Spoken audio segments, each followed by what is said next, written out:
Sudah, 1, 2, 3. Orang yuk. 1, 2. Sip. Sudah, sip.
Iya.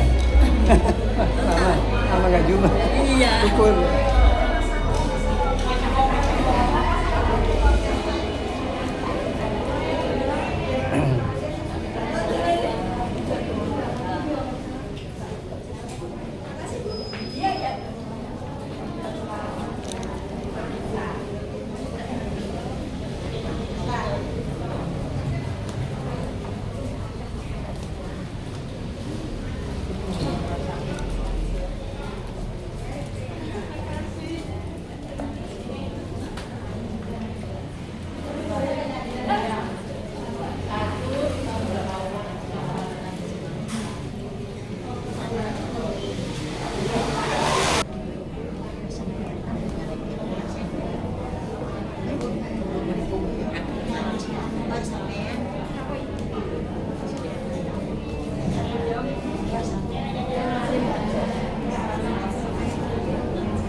sebelah.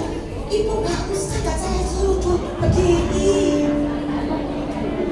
Ibu yang sebelah kanan sama sebelah kiri berdiri, terus menghadap ke tengah, ya, ya.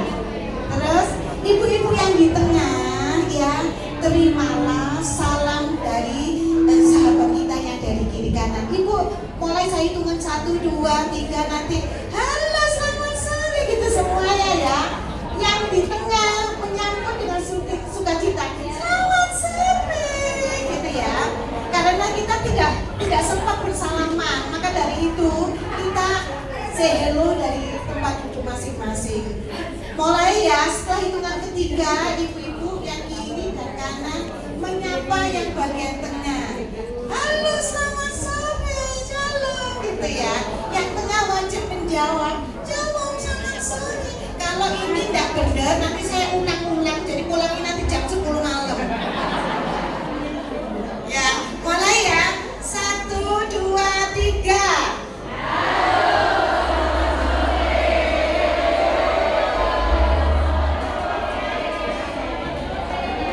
Suaranya yang dikasih salam itu kurang kenceng deh. Saya ulang lagi. 1, 2, 3.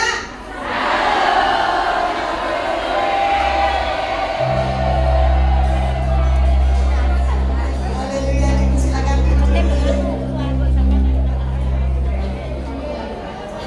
Kita akan berdoa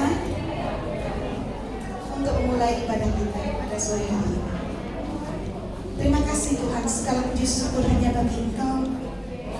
Kami percaya kami ada saat ini karena Tuhan baik buat kami. Terima kasih Tuhan, kami akan menikmati hadirat-Mu. Kiranya Tuhan mengurapi kami semuanya. Biarlah saat pulang nanti kami memperoleh berkat dari Tuhan. Terima kasih Tuhan, kami serahkan ibadah kami dari awal hingga akhirnya di dalam pimpinan Roh Kudus. Di dalam nama Tuhan Yesus kami berdoa. Haleluya. Amin. Kami undang bagi berdiri, kita akan menyanyikan Mazmur. Silakan.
Wah, ada 280.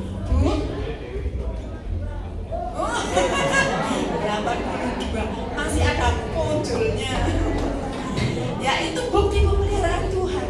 Bu, boleh saya tanya, bisa menghitung berkat Tuhan? Saya sudah, yang umurnya 17.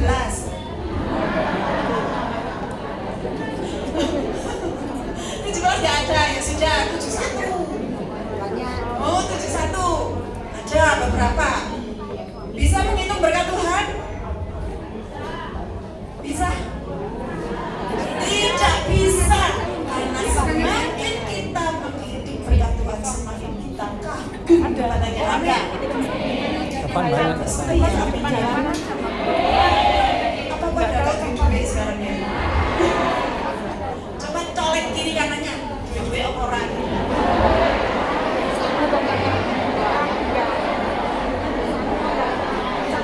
Ya, pasti semuanya tertawa kalau katanya Mbak. Mari kita menghitung berkat Tuhan supaya kita kagum akan Dia. Haleluya.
Iya, kita akan memuji Tuhan karena Tuhan kita itu luar biasa baik. Kalau hanya menang ibu-ibu bilang apa? Ibu-ibu siap ya? Siap menerima Tuhan? Gandol Gusti.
Dia di dalam Dia akan sumber kehidupan. Haleluya. Kita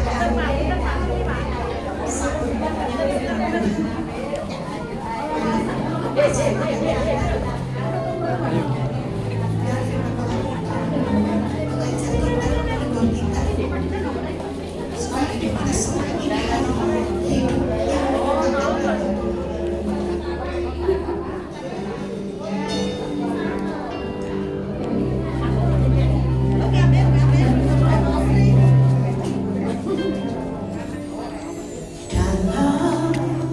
segala keadaan,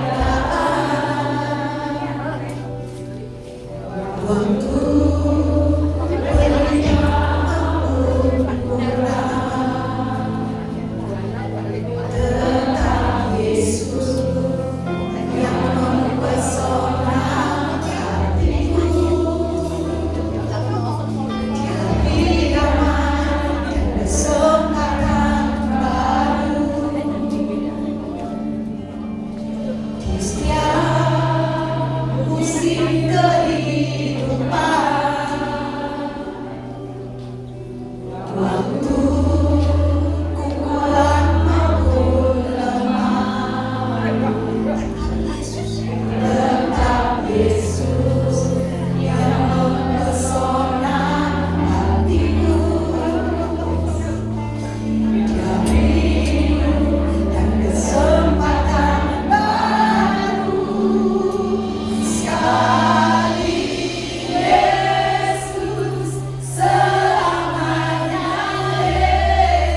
luar biasa. Allah yang memimpin dan memberkati kehidupan kami ya Tuhan. Karena anugerah-Mu begitu besar bagi kami ya Tuhan. Patutlah kami memuji dan memuliakan nama Engkau. Dan pada saat ini ya Tuhan, biarlah hamba-Mu berbicara. Dan buat kuasa hanya dari Engkau saja ya Tuhan. Biarlah Engkau beracara menguasai ruang hati dan pikiran kami semua. Ya Bapa, terima kasih Yesus. Dalam nama Yesus kami percaya Tuhan memberkati kami. Haleluya. Amin. Shalom. Ya, dulu. Saya tambahan dulu. Saya jadi bingung gitu ya. Saya mendapati wanita-wanita cantik. Saya jadi bingung mau ngomong apa ini di depan ini ya. Ya. Saya mendapati cewek-cewek yang cantik sekali gitu. Apalagi semua banyak kan cewek semua. Wah, luar biasa. Kalau tadi saya berpikir-pikir ya, umpama sekarang itu tadi bapak ibu tadi sudah bedaan semua kan. Kalau bedaannya dikumpul 1 kilo ada nggak di sini? Oke, puji Tuhan. Salam sejahtera bagi kita semua. Kepada hari ini kita akan sedikit merenungkan sebagian dari firman Tuhan.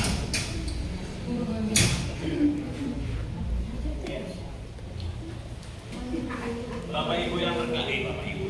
Ya udah, ini ada bapaknya juga. Ya, saya percaya bahwa setiap orang tua memiliki apa yang namanya suami atau suatu apa yang dan menjadikan suatu kebahagiaan dan kalau anak-anak kita bisa berhasil ya mencapai apa yang diinginkan. Namun kita bisa melihat ya, kalau kita mungkin di sini banyak ya anak-anak yang sudah berhasil, tapi kita pada saat ini merenungkan sedikit ya. Memang apa yang kita harapkan ya, bahwa anak-anak kita nanti menjadikan suatu generasi yang baik, lebih baik, dan suatu apa yang dinamakan keturunan atau generasi ini yang kita harapkan. Iya. Satu refleksi atau renungan bagi kita ya pada saat ini ya. Saya banyak menemui anak-anak ya. Saya mungkin di sini ada yang sudah mengenal saya.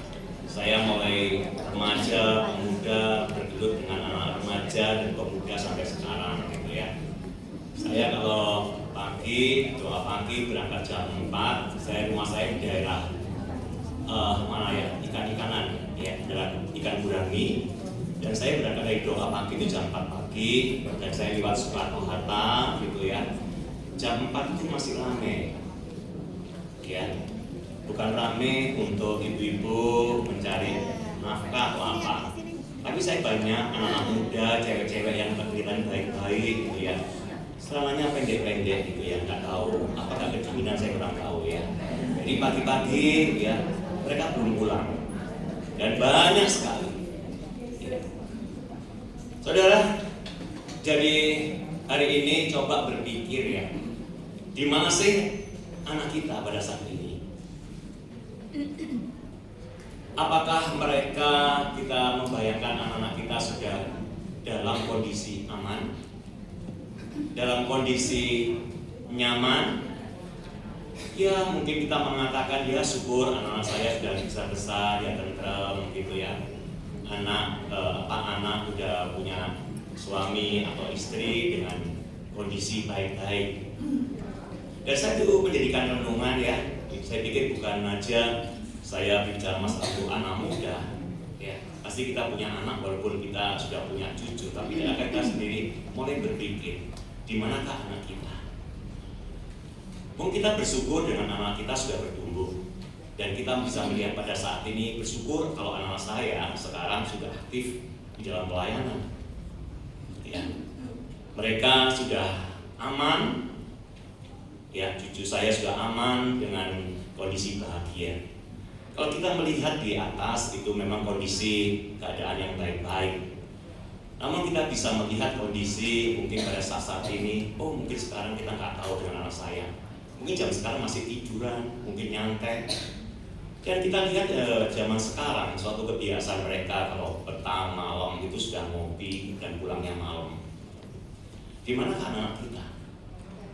Dan kita bisa melihat, saya berikan gambarnya di tengah itu. Dan banyak kalau kita melihat survei, ya, survei dari anak-anak, banyak juga anak-anak yang pada saat ini membutuhkan pertolongan. Help me. Mungkin pada saat ini kita sendiri berpikir mungkin anak-anak itu baik-baik. Dan saya banyak sekali mendapati anak-anak yang kelihatannya baik-baik, justru mereka mengalami yang namanya trauma, stres dalam hidupannya. Dan saat saya mau bicara sama siapa? Saya mau ngomong sama siapa? Di manakah saya harus berbicara? Mewakili kita semua, kalau kita perhatikan dengan setiap kondisi pada saat ini, tidakkah kita melihat bagaimana dengan kondisi anak-anak kita? Mungkin pada saat ini anak-anak kita sendiri nggak tahu, dan mungkin kita sendiri, kita boleh memikirkan, anak saya kacau, sulit diajar. Dengan kondisi-kondisi ini, tidakkah kita mulai berpikir, di manakah anak kita? Apakah mereka sudah aman, sudah nyaman, ataukah mereka pada saat ini resah dan mengalami kebingungan, nggak tahu arah yang dia akan jangkau, dan bisa juga menjadikan suatu ancaman dalam hidupnya. Mungkin pada saat ini mereka mengatakan help me, dan mungkin tidak bisa mengatakan pada siapa-siapa. Dan mereka kebingungan. Mungkin pada saat ini anak-anak, mungkin kita anggap nggak apa-apa.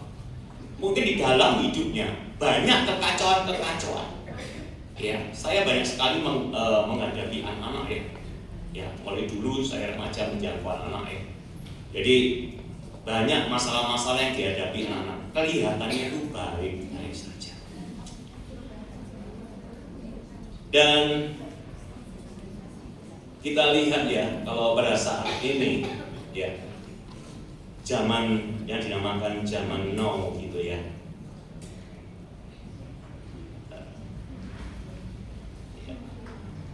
Anak biasanya nongkrong atau ngumpul ya, beberapa waktu sampai dicariin emak ya, itu pun kalau dicariin ya. Karena anak sekarang kalau dulu jam 9, jam 10 wis harus pulang. Tapi sekarang nggak pulang-pulang sampai jam 2, 3 baru pulang. Ya, cocok ya kalau dulu zaman. Coba mulai bengi-bengi gaya sekarang pulang. Ya, baik di depan rumah maupun di belakang, sering mereka itu gibah. Apa sih gibah ini? Apa ini? Suka gosip, gitu loh. Suka gosip. Kalau ibu enggak. Ya. Saya yakin di sini orangnya baik-baik. Buktinya orang setia di sini datang semua, ya. Nggak suka gibah, enggak. Ya, lebih senang firman Tuhan. Ya di sini, ya. Ya juga bikin hal-hal yang terus saling berkhianat satu sama lain, dianggap biasa gitu ya. Ya dikit-dikit ya snapgram dan dikit-dikit bumerang gitu ya, ngechat gitu ya, status gitu ya.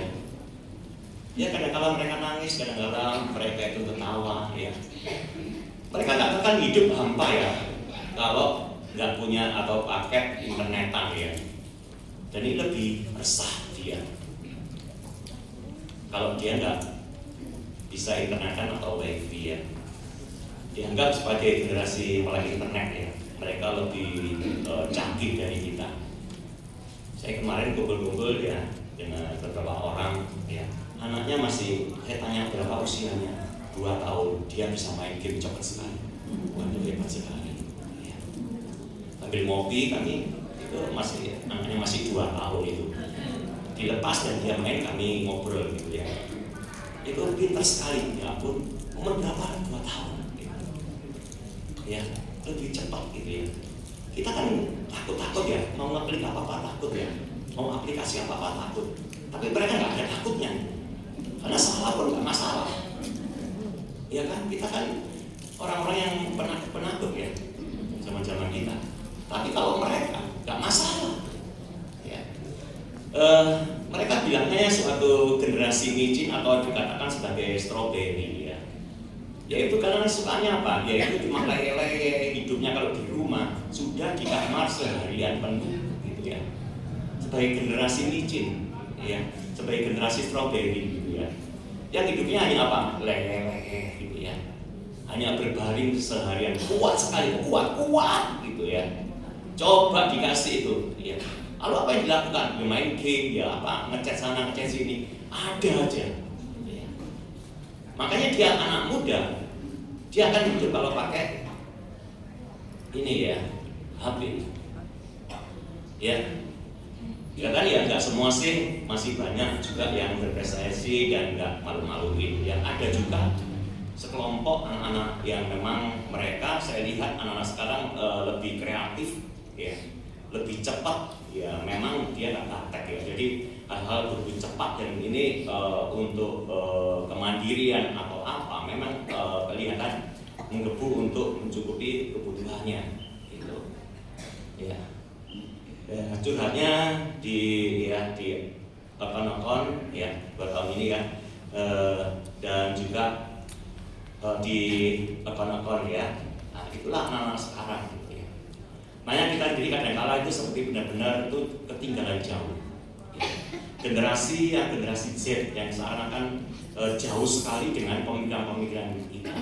Dan ini yang membuat suatu gap atau kesenjangan gitu ya antara kita dengan anak kita. Dan kita seakan-akan sebagai orang yang bodoh gitu ya. Tapi kita tahu bahwa anak muda ya, itu sangat perlu ditolong karena mereka nggak pengalaman. Di firman Tuhan katakan apa? Seperti kuda, seperti keledai juga ya.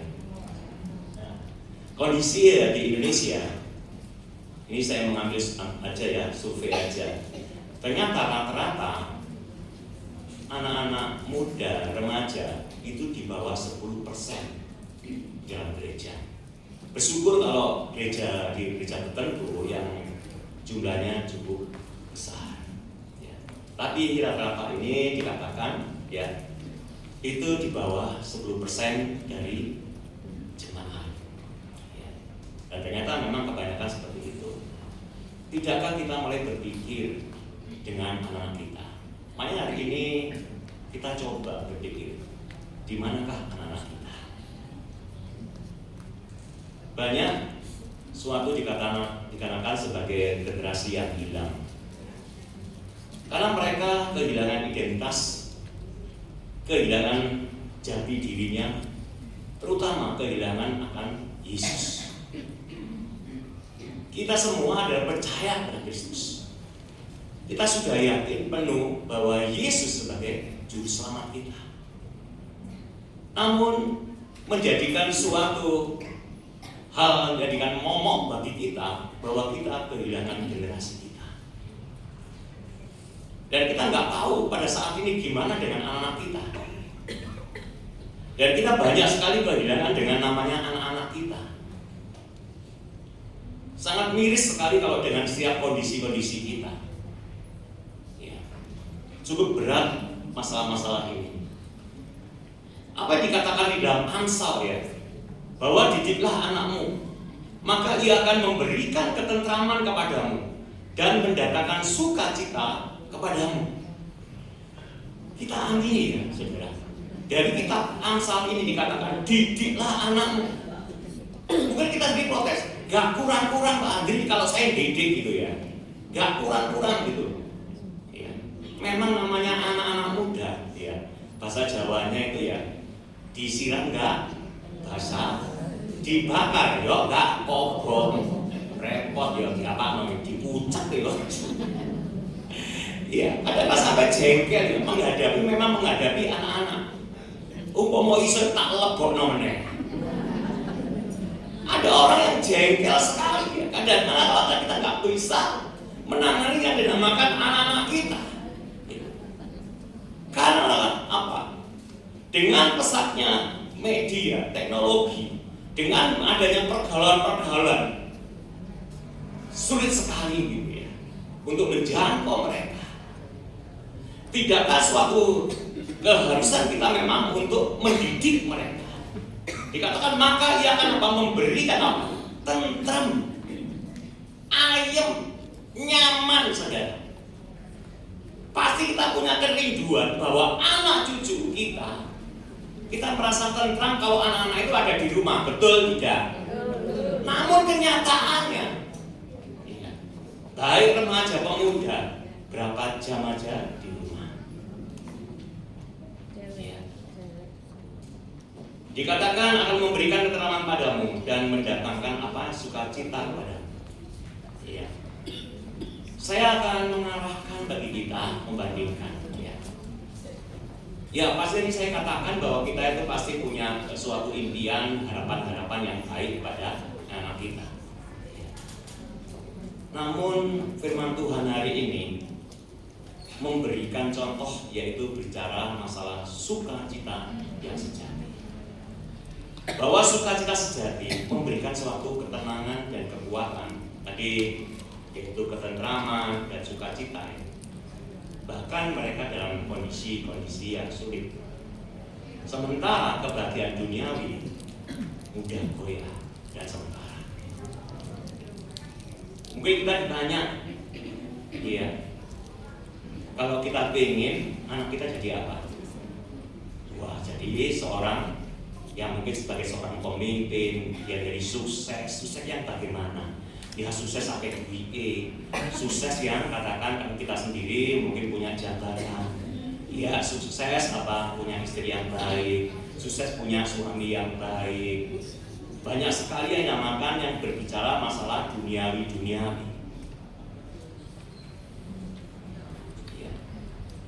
Tidakkah kita tahu bahwa anak adalah suatu mahkota? Apa yang dikatakan dalam Amsal 17 ayat 17, katakan mahkota orang tua adalah anak cucu, dan satu kehormatan anak-anak ialah nenek moyang kita. Didiklah mereka dan menjadikan kebanggaan. Tidakkah kita mulai berpikir dengan hal ini? Punya suatu komitmen atau suatu konsisten bagi kita. Saya nggak akan mati sebelum anak cucu saya masuk Kristen. Amin. Sebelum mereka percaya pada Kristus, saya nggak akan mau mati. Saudara, ini penting, ini perlu.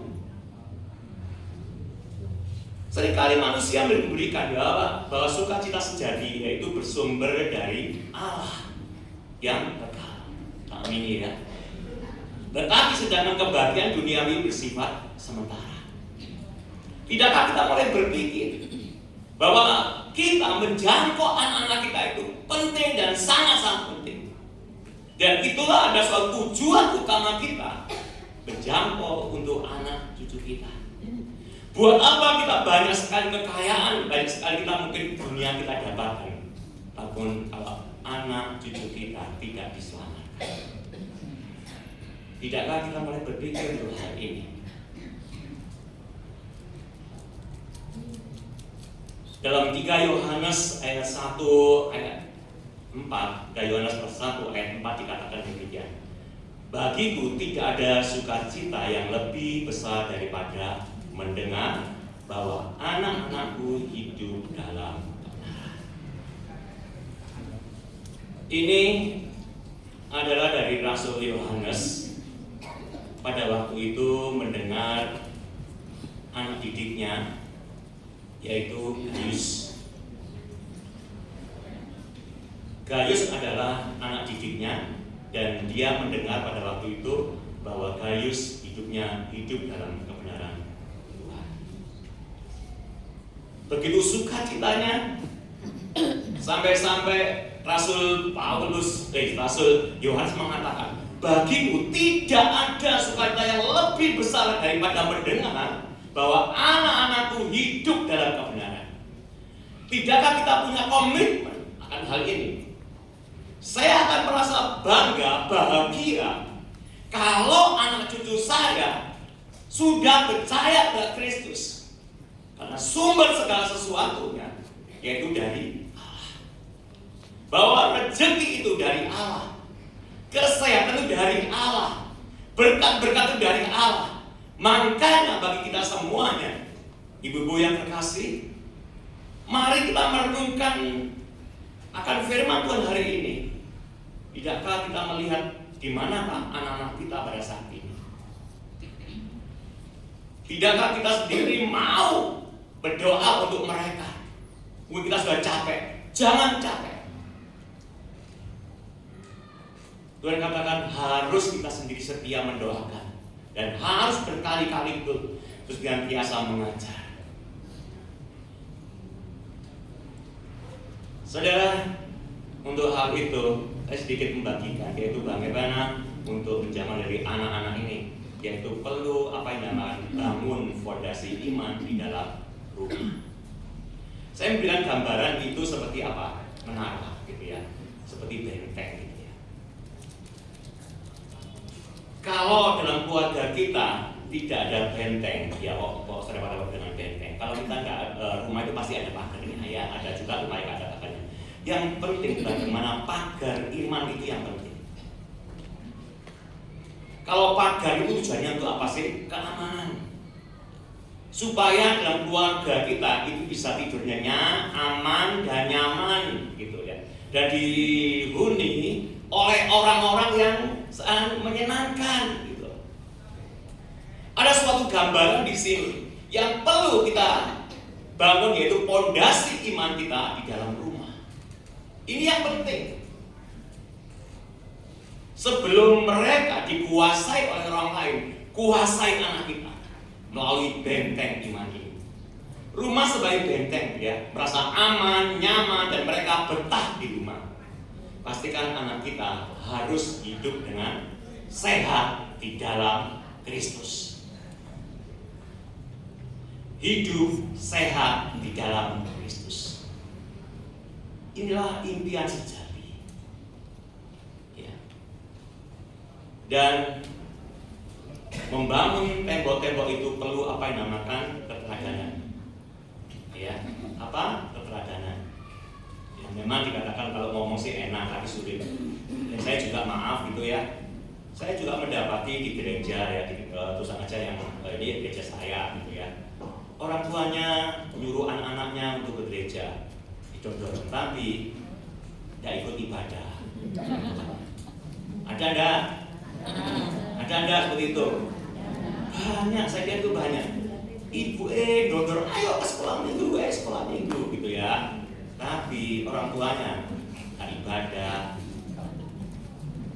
Aduh, Bapak Ibu, ya, koreksi. Sudah baik, sudah ngantarkan anaknya, tapi yang penting jadi teladan. Ya, kadang-kadang anak gitu ya. Kemarin saya juga ngajar anak-anak, ya, masih ngajar anak sekolah minggu, ya. Walaupun sudah usia ini saya masih ngajar sekolah minggu. Saya tanya mereka, kalau kalian waktu di kelas gitu ya, kalau kalian gitu ya diajak sama ibumu, terutama orang tuamu, pilih mana? Mau datang ibadah ke gereja sekolah minggu atau diajak mama pergi? Mereka bingung. Mana yang didahulukan? Mereka bingung karena yang ngajak mama pasti ikutnya ke mama. Bapak Ibu, mari membangun fondasi iman kita, yaitu menjadikan suatu teladan. Yang kedua, adanya suatu persekutuan. Membangun suatu fondasi, yaitu persekutuan bersama di dalam keluarga. Bersama-sama berdoa, bersama-sama untuk mendoakan. Biarlah benteng-benteng yang ada dalam kehidupan kita senantiasa dijagai dan dilindungi oleh Allah. Dan Allah nanti menyertai dalam tiap keluarga kita. Iya, supaya apa? WW gombel tidak masuk di tempat kita. Sudah nangkap WW gombel banyak saudara, ya. Ya, saudara yang terkasih dalam Kristus, ya, Karena alam lagi apapun yang terjadi, ada benteng dalam keluarga kita. Tiada kuasa lain selain kuasa dari Kristus. Yang ketiga, adanya suatu komunikasi. Mungkin kita sendiri adalah sebagai seorang pekerja ya, dan sering apalagi dengan anak remaja, sulit sekali untuk ketemu, betul ya? Sulit sekali. Saya terus terang aja, saya pagi berangkat kerja, anak saya masih tidur. Ini dulu ya, ini kan masih waktu kuliah. Saya berangkat, anak saya masih tidur, dan saya ini sampai sore, baru sore sudah tidak ada anak saya. Baru ketemunya apa? Pagi. Tak upayakan pagi ketemu makan. Kenapa tujuannya saya itu mendampingi untuk makan dan ngobrol. Cuma bukan masalah makan ya. Ngobrol. Komunikasi bukan karena mengenai jumlah waktu, tapi kualitas itu yang penting. Semua pasti kita mengalami apa yang namanya kesibukan. Kita sendiri sibuk, saya di rumah. Tapi bagaimana kualitas kita ada komunikasi yang baik enggak dengan anak kita? Nyaman enggak kalau kita ngobrol dengan anak-anak kita? Walaupun mungkin waktu kita terbatas sekali hanya berapa menit, namun dari kata-katanya itu menerangkan anak-anak juga bisa menerima kita. Ada suatu komunikasi timbal balik yang nyaman sekali. Walaupun itu kita sering kali terhalang dengan masalah waktu. Yang penting yaitu kualitas kita sendiri ketemu dengan anak. Berapa menit, berapa jam. Itu yang penting. Ya.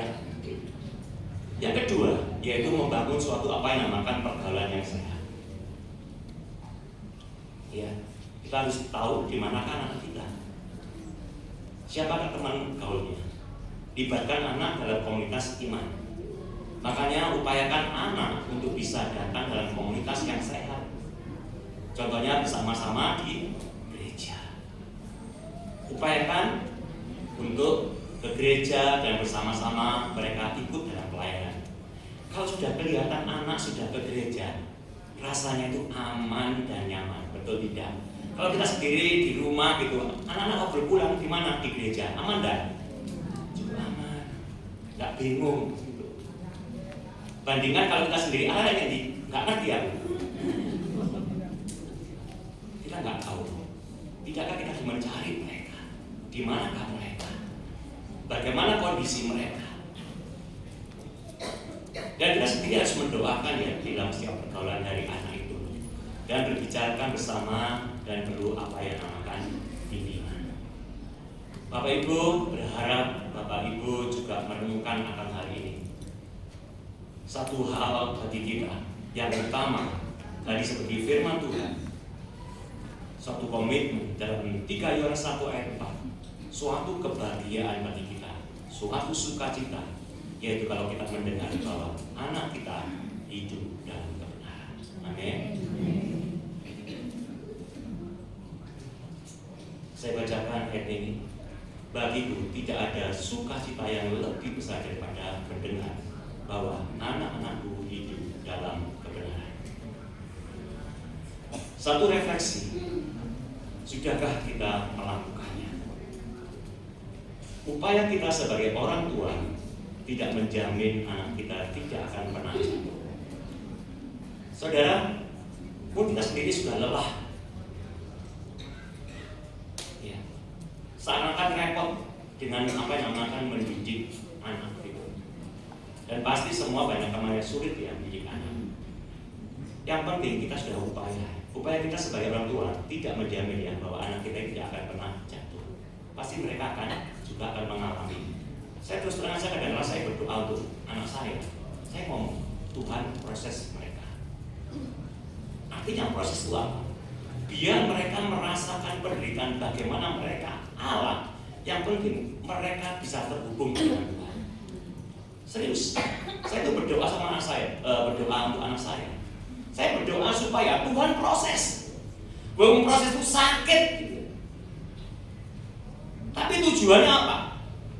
Tuhan membentuk anak, yaitu mengenai karakter hidup mereka, mengenal Allahnya yang hidup, dan supaya mereka menjerit dan menangis kepada Allahnya. Itu yang penting. supaya anak yang terhubung dengan Allahnya. Makanya saya kadang-kadang merelakan anak saya diproses oleh Tuhan dalam kondisi-kondisi yang mungkin tidak nyaman, tidak enak. Gak apa-apa. Yang penting itu adalah proses dari Tuhan. Tetapi itu menunjukkan bahwa kita telah melakukannya yang terbaik untuk menabur benih kebenaran dalam hati mereka. Seperti kata Yohanes bahwa sukacita terbesar kita bukan ketika anak kita sukses di mata dunia, melainkan ketika kita melihat mereka hidup dalam kebenaran Kristus. Amin. Mari kita sendiri hati kita tersentuh, supaya kita berpikir dengan anak cucu kita, di manakah mereka saat ini? Sudahkah mereka merasa aman dan nyaman di dalam Kristus? Ataukah kita nggak tahu anak saya di mana ini sekarang? Mari kita menjadikan sukacita ini sebagai tujuan utama kita sebagai orang tua. Mari kita doakan, kita bimbing dan jadi teladan bagi anak-anak kita, agar mereka tidak hanya aman secara fisik, tapi juga secara rohani, dan pada akhirnya sukacita Allah juga akan mengalir dalam hati kita. Hari ini saya tergerak hati untuk kita sama-sama berdoa, khususnya untuk anak cucu kita. Renungkan bagaimana dengan anak kita. Tahukah keberadaan anak kita? Apakah anak kita sudah aman di dalam Kristus? Atau anak kita sendiri nggak tahu juntrungan dan mungkin juga bisa sudah terhilang? Mungkin kita sendiri berpikir dulu sudah sekolah minggu, tapi nggak tahu sekarang. Dulu rajin sekolah minggu, tapi nggak tahu sekarang. Dan saya mendapati banyak anak-anak remaja hidupnya nggak tahu arah, hidupnya dengan banyak sekali stres. Mari kita berdoa masing-masing dengan tunduk kepala. Mari kita berdoa ke sana. Haleluya Yesus. Bapak Ibu, pada saat ini kalau kita melihat dengan anak-anak kita, lihat wajahnya,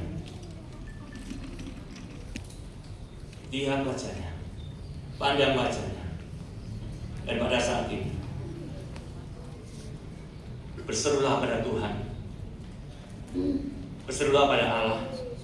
Allah mau mendengar supaya anak-anak kita, anak cucu kita benar-benar diselamatkan di dalam Kristus, hidup dalam kebenaran. Haleluya, haleluya, haleluya, haleluya. Sebut namanya, sebut namanya, sebut namanya. Tuhan ingin berbicara pada Bapak Ibu semuanya pada saat ini. Katakan kepada Allah, Tuhan, ini anakku. Dan sebutlah mereka supaya mereka benar-benar hidup dalam Kristus, hidup dalam kebenaran. Haleluya, haleluya. Terima kasih Bapa, terima kasih Roh Kudus. Kepujian dan kemuliaan hanya bagi nama Engkau. Haleluya. Bapa yang di surga, kami menyebut nama Engkau ya Bapa, Bapa yang di surga. Dan pada saat ini ya Tuhan, kami boleh melihat anak-anak kami boleh melihat cucu kami ya Tuhan. Kami mau ya Tuhan, mereka tidak terhilang. Dan pada saat ini Tuhan, kami berdoa untuk anak kami berdoa untuk cucu kami. Dalam nama Yesus, dalam nama Yesus, Tuhan sentuh hatinya Bapa. Dan biarlah Tuhan, Engkau ya Tuhan sendiri ya Tuhan, oh Tuhan menyentuh hatinya. Dan anakmu ini ya Tuhan, boleh ada perubahan hidup dan benar-benar percaya Engkau sungguh ya Tuhan. Terima kasih Yesus. Kami yakin dan percaya Tuhan, selama Engkau mengendaki dan Engkau memilih, ada api Kristus dalam hidupnya, ada benih dalam hidupnya, dan mulai tumbuh. Dan kami percaya Tuhan, korek hatinya Tuhan. Biarlah anakmu boleh kembali menyadari hanya Engkau saja ya Tuhan sebagai juru selamat mereka. Terima kasih Yesus. Pujilah nama Engkau. Kami pada saat ini bersama-sama mengimani ya Tuhan, kami letakkan iman percaya kami. Bagi kami seakan kami tidak mampu ya Tuhan. Seringkali kami menyerah dengan kondisi anak cucu kami ya Tuhan. Namun kami letakkan semua di tangan. Kami bawakan mereka di tangan. Dan kami percaya Engkau memulihkan dan membentuk ada suatu perubahan. Dalam nama Yesus, dalam nama Yesus, dalam nama Yesus, Engkau lihat hati-hati anak-anak. Engkau melihat ya Tuhan anak cucu kami.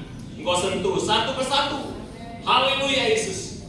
Haleluya, haleluya. Engkau ubahkan menjadi anak yang baik, anak penurut, anak yang taat pada Engkau ya Bapa.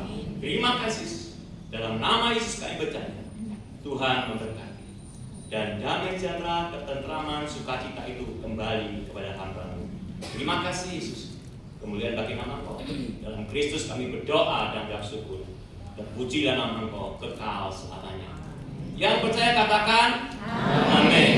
Ya Tuhan, Tuhan berkati. Kami balikan kepada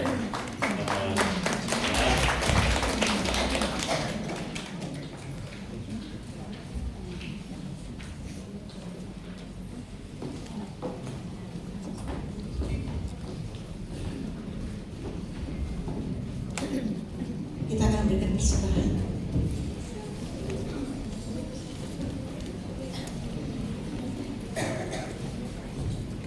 Tugas Farid.